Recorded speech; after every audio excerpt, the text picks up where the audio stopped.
Assalamualaikum guys. So today we going to do hari ni kita on the way pergi balik kampung.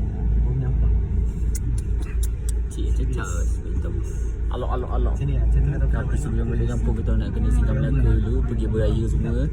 Dah pergi beraya, habis beraya macam tu balik. You want to know at the end of the video, you stay. Guys, akhirnya sampai juga guys dekat Melaka. Sini kita orang dekat Masjid Tanah. 5 jam guys dengan kereta. Akhirnya sampai juga. 5 jam.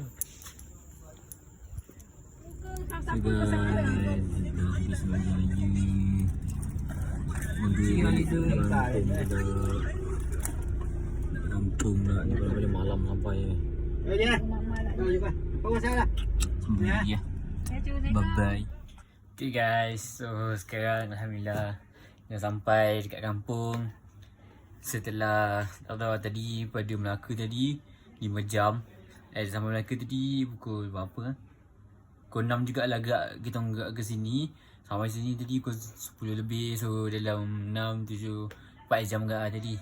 So hope korang support video saya kan. Jangan lupa subscribe. Yang mana baru tengok tu subscribe, like, share, mau komen lah kalau kau nak komen apa-apa. Okay, bye bye.